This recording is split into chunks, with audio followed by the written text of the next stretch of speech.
Psoriasis ಅಂತ ಒಂದು ಚರ್ಮ ರೋಗ ಅಂದ ತಕ್ಷಣ ಎಷ್ಟೋ ಜನರಲ್ಲಿ ಒಂದು ಭಯ ಮೂಡುತ್ತೆ.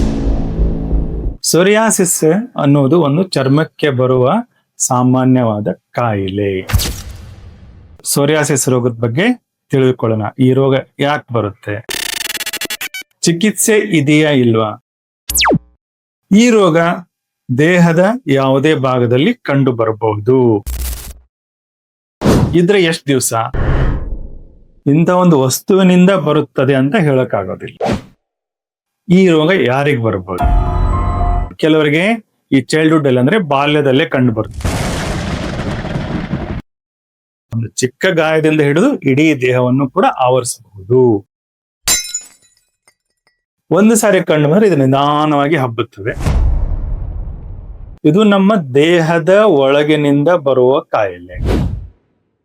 ತಂದೆ ತಾಯಿ ಇಬ್ಬರಿಗೂ ಇದ್ರೆ ಬರುವ ಪ್ರತಿಶತ ಸಾಧ್ಯತೆ ಎಷ್ಟು ಅಂದ್ರೆ 40%. ಯಾರಿಗೆ ಬರುತ್ತದೆ, ಯಾರಿಗೆ ಬರುವುದಿಲ್ಲ ಇದನ್ನ ಹೇಳಕ್ ಬರೋದು.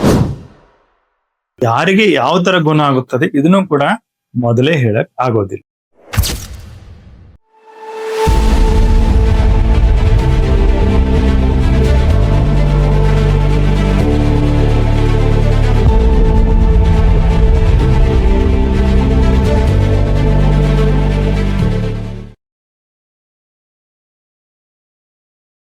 ಸ್ನೇಹಿತರೆ, ಎಲ್ಲರಿಗೂ ನಮಸ್ಕಾರ. ನಾನು ನಿಮ್ಮೆಲ್ಲರಿಗೂ ಗೊತ್ತಿರೋ ಹಾಗೆ ನಿಮ್ಮ ಸ್ನೇಹಿತ ಡಾಕ್ಟರ್ ಸಲೀಂ ಜಮಾದಾರ್, ಚರ್ಮ ಹಾಗೂ ಸೌಂದರ್ಯ ತಜ್ಞರು, ಕೆಸಿ ರಾಣಿ ರೋಡ್, ಗದಗ್. ಇಲ್ಲಿಂದ ನಿಮ್ಮ ಜೊತೆ ಕೆಲವೊಂದು ವಿಷಯಗಳನ್ನು ಹಂಚಿಕೊಳ್ಳಲು ಈಗ ಮಾತಾಡ್ತಾ ಇದ್ದೇನೆ. ಹಿಂದಿನ ವಿಡಿಯೋಗಳಿಗೆ ತಾವು ತುಂಬಾ ಸಪೋರ್ಟ್ ಕೊಟ್ಟಿದ್ದೀರಿ, ಲೈಕ್ ಮಾಡಿದಿರಿ, ಸಲಹೆಗಳನ್ನು ಕೊಟ್ಟಿದ್ದೀರಿ, ಹಾಗೆಯೇ ಕೆಲವು ಸಂದೇಹಗಳನ್ನು ಕೇಳಿದಿರಿ. ಈ ಎಲ್ಲ ತಮ್ಮ ಸ್ಪಂದನೆಗೆ ತುಂಬಾ ಧನ್ಯವಾದಗಳು. ಹಿಂದಿನ ವಿಡಿಯೋಗೂ ಇವತ್ತಿನ ವಿಡಿಯೋಗೂ ಮಧ್ಯೆ ಕೆಲವು ಸ್ವಲ್ಪ ಒಂದು ಟೈಮ್ ಲ್ಯಾಗ್ ಆಯ್ತು, ಹೆಚ್ಚಿನ ಒಂದು ಸಮಯ ಬಂತು. ಅದಕ್ಕಾಗಿ ನಾನು ತಮ್ಮೆಲ್ಲರ ಒಂದು ಕ್ಷಮೆ ಕೋರ್ತೇನೆ. ತಮ್ಮ ಸಹಕಾರ ಹೀಗೆ ಮುಂದುವರಿಯಲಿ. ಇವತ್ತು ನಾನು ಒಂದು ಸಾಮಾನ್ಯವಾಗಿ ಕಂಡುಬರುವ ಒಂದು ಚರ್ಮ ರೋಗದ ಬಗ್ಗೆ, ನಮ್ಮ ಈ ಜನಸಂಖ್ಯೆ ಹಲವಾರು ಜನರಲ್ಲಿ ಕಂಡುಬರುವ ಒಂದು ರೋಗ, ಆ ಒಂದು ಚರ್ಮ ರೋಗದ ಬಗ್ಗೆ ತಮ್ಮ ಜೊತೆ ಕೆಲವೊಂದು ವಿಷಯಗಳನ್ನು ಹಂಚಿಕೊಳ್ಳಲು ಬಯಸ್ತಾ ಇದ್ದೇನೆ. ಈ ಚರ್ಮ ರೋಗ ಸಾಮಾನ್ಯವಾಗಿ ಎಲ್ಲರಿಗೂ ಗೊತ್ತಿರುವಂತದ್ದೇ. ಈ ಹೆಸರುಗಳನ್ನ ಕೇಳಿರ್ತೀರಿ, ಆದ್ರೆ ನಿಜವಾಗಿಯೂ ಇದರ ಬಗ್ಗೆ ಏನು, ಇದಕ್ಕೆ ಟ್ರೀಟ್ಮೆಂಟ್ ಇದೆಯಾ ಇಲ್ವಾ, ಇದ್ರೆ ಎಷ್ಟು ದಿವಸ, ಏನು ಅಂತ ಮುಂತಾದ ಸಂದೇಹಗಳು ತಮ್ಮಲ್ಲಿ ಇದ್ದೇ ಇರ್ತವೆ. ಈ ರೋಗದ ಹೆಸರು ಸೋರಿಯಾಸಿಸ್. ಸೋರಿಯಾಸಿಸ್ ಅಂತ ಒಂದು ಚರ್ಮ ರೋಗ ಅಂದ ತಕ್ಷಣ ಎಷ್ಟೋ ಜನರಲ್ಲಿ ಒಂದು ಭಯ ಮೂಡುತ್ತೆ, ಕೆಲವರಲ್ಲಿ ಸಂದೇಹ ಮೂಡುತ್ತೆ, ಹಾಗೆ ಕೆಲವರಲ್ಲಿ ಇಷ್ಟೇನಾ ಅಂತ ಅನ್ನೋ ಒಂದು ಭಾವನೆ ಬರಬಹುದು. ಸೋರಿಯಾಸಿಸ್ ಅನ್ನುವುದು ಒಂದು ಚರ್ಮಕ್ಕೆ ಬರುವ ಸಾಮಾನ್ಯವಾದ ಕಾಯಿಲೆ. ಇದು ಎಲ್ಲಾ ದೇಶಗಳಲ್ಲೂ ಕಂಡು ಬರುವಂತ ಕಾಯಿಲೆ. ಸುಮಾರು ಜನಸಂಖ್ಯೆಯ 1 ಅಥವಾ 2% ಜನರಲ್ಲಿ ಈ ರೋಗ ಇದ್ದೇ ಇರುತ್ತದೆ.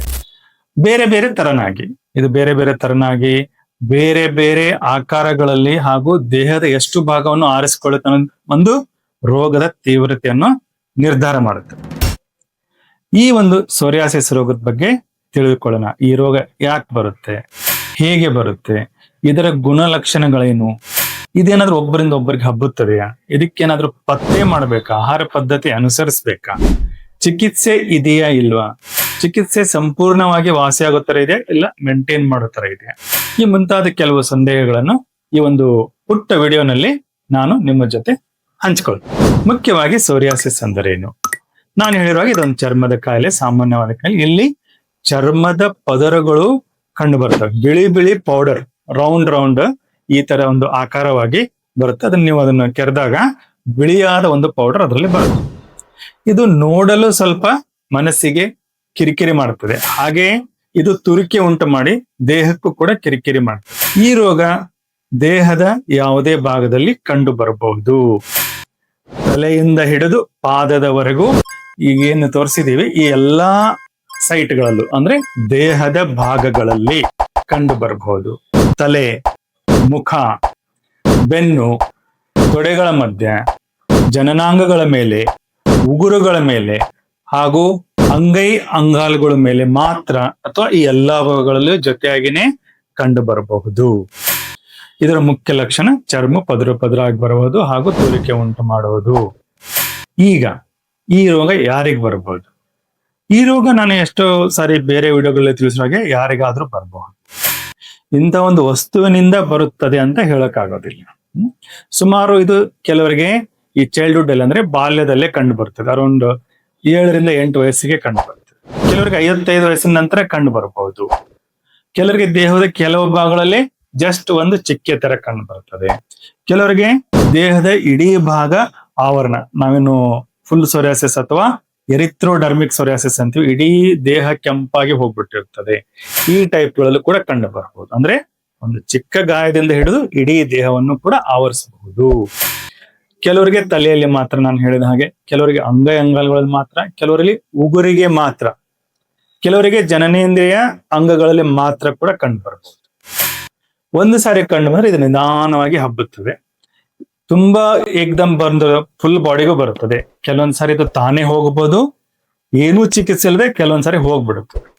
ಇನ್ನು ಕೆಲವರಿಗೆ ನಿಧಾನವಾಗಿ ದೇಹವನ್ನು ಹೆಚ್ಚಿನ ಭಾಗವನ್ನು ಆವರಿಸ್ಕೊಂಡು ಹೋಗ್ತಾ ಇರ್ತದೆ. ಇದಕ್ಕೆ ಸರಿಯಾದ ಚಿಕಿತ್ಸೆ ತೆಗೆದುಕೊಂಡ್ರೆ ಇದು ಮತ್ತೆ ಕಂಟ್ರೋಲ್ಗೆ ಬರೋಕೆ ಆರಂಭವಾಗ್ತದೆ. ಇದಕ್ಕೆ ಬರಲು ಕಾರಣ ಏನು?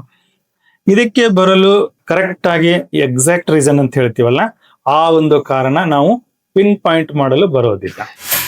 ಇದು ನಮ್ಮ ದೇಹದ ಒಳಗಿನಿಂದ ಬರುವ ಕಾಯಿಲೆ. ಮುಖ್ಯವಾಗಿ ನಾನು ಕೆಲವೊಂದು ರೋಗಗಳ ಬಗ್ಗೆ ಮಾತಾಡಿರೋ ಹಾಗೆ ನಮ್ಮ ಜೀನ್ಸ್, ನಮ್ಮ ವಂಶಾವಳಿಗಳಲ್ಲಿ ಇದು ಇರ್ತದೆ. ಯಾವ ರೀತಿ ವಂಶಾವಳಿಗಳಲ್ಲಿ?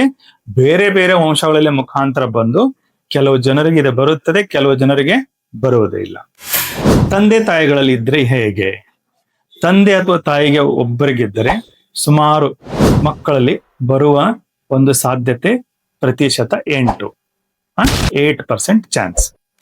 ತಂದೆ ತಾಯಿ ಇಬ್ಬರಿಗೂ ಇದ್ರೆ ಬರುವ ಪ್ರತಿಶತ ಸಾಧ್ಯತೆ ಎಷ್ಟು ಅಂದ್ರೆ 40%. ತಂದೆ ತಾಯಿ ಇಬ್ಬರಿಗೆ ಮಕ್ಕಳಿಗೆ ಬರುವ ಚಾನ್ಸ್, ಇಬ್ಬರು ಮಕ್ಕಳಲ್ಲಿ ಒಬ್ಬರಿಗೆ ಒಂದು ಬರುವ ಸಾಧ್ಯತೆ ಇದ್ದೇ ಇರುತ್ತದೆ ಅಂತ ನಾವು ಅಂದ್ಕೋಬಹುದು. ಸಾಮಾನ್ಯ ಜನರಲ್ಲಿ ಎಷ್ಟು? 1%. ಈ ತರ ಒಂದು ಬರುವ ಸಾಧ್ಯತೆ ಇರುತ್ತದೆ. ಯಾರಿಗೆ ಬರುತ್ತದೆ, ಯಾರಿಗೆ ಬರುವುದಿಲ್ಲ, ಇದನ್ನ ಹೇಳಕ್ ಬರೋದಿಲ್ಲ. ಯಾರಿಗೆ ಯಾವ ತರ ಗುಣ ಆಗುತ್ತದೆ ಇದನ್ನು ಕೂಡ ಮೊದಲೇ ಹೇಳಕ್ ಆಗೋದಿಲ್ಲ. ಇದು ಬಂದ ಮೇಲೆ ಇದಕ್ಕೆ ಕೆಲವೊಂದು ಸಂಗತಿಗಳು ಹಾಗೂ ವಸ್ತುಗಳು ಈ ರೋಗವನ್ನು ಹೆಚ್ಚು ಮಾಡಲು ಕಾರಣ. ಅದರಲ್ಲಿ ಒಂದನೇದು ಸ್ಟ್ರೆಸ್, ಅತಿಯಾದ ಮಾನಸಿಕ ಅಥವಾ ದೈಹಿಕ ಒತ್ತಡ ಇದನ್ನ ಹೆಚ್ಚಿಗೆ ಮಾಡುತ್ತೆ. ಕೆಲವೊಂದು ಔಷಧಿಗಳು, ನಾವು ಬೇರೆ ರೋಗಗಳಿಗೆ ತಗೊಂಡಿರುವಂತ ಕೆಲವೊಂದು ಔಷಧಿಗಳು ಮಾತ್ರ ಇದು ಹೆಚ್ಚಾಗಲು ಕಾರಣ ಇದೆ. ಹಾಗೂ ಗಾಯಗಳು ಉಂಟಾಗೋದು, ನಾವು ಮತ್ತೆ ಮತ್ತೆ ಈಗ ರಬ್ ಮಾಡೋದಾಗ್ಲಿ, ಕೆರೆಯೋದಾಗ್ಲಿ, ಏನೋ ಪೆಟ್ಟತ್ತದಾಗ್ಲಿ ಈ ರೋಗವನ್ನು ಹೆಚ್ಚು ಮಾಡಲು ಕಾರಣ ಆಗ್ತದೆ. ಹಾಗೆ ಇದು ಹೆಚ್ಚಾಗಲು ಕಾರಣ ಚಳಿಗಾಲ. ಯಾವಾಗ ಚರ್ಮ ಪೂರ್ತಿ ಒಣಗಿ ಹೋಗುತ್ತದೆ ಅವಾಗ ಸೋರಿಯಾಸಿಸ್ ಹೆಚ್ಚಾಗಿ ಬರಲು ಇದು ಕೂಡ ಒಂದು ಕಾರಣ. ಚಳಿಯಲ್ಲಿ ಸೋರಿಯಾಸಿಸ್ ರೋಗಿಗಳು, ಸೋರಿಯಾಸಿಸ್ ಹೆಚ್ಚಾಗಿ ಕಂಡು ಬರುವ ರೋಗಿಗಳು ವೈದ್ಯರ ಹತ್ರ ಬರುವುದು ಸಾಮಾನ್ಯ ಚಳಿಗಾಲದಲ್ಲಿ. ಆಹಾರದಲ್ಲಿ ಯಾವುದೇ ವಸ್ತುಗಳು ಇದನ್ನು ಹೆಚ್ಚು ಮಾಡಲು ಕಾರಣ ಆಗೋದಿಲ್ಲ. ಇಂಥ ಆಹಾರವನ್ನು ಬಿಡಬೇಕು ಅಂತ ಕಂಡೀಷನ್ ಇದಕ್ಕಿರೋದಿಲ್ಲ. ಆದರೂ ಆಹಾರದಲ್ಲಿ ಕೆಲವೊಂದು ಮುನ್ನೆಚ್ಚರಿಕೆಗಳನ್ನು ವಹಿಸ್ಕೋಬೇಕಾಗುತ್ತದೆ. ಇದನ್ನ ನಾನು ಮುಂದೆ ಮತ್ತೆ ವಿವರವಾಗಿ ಹೇಳ್ತೀನಿ.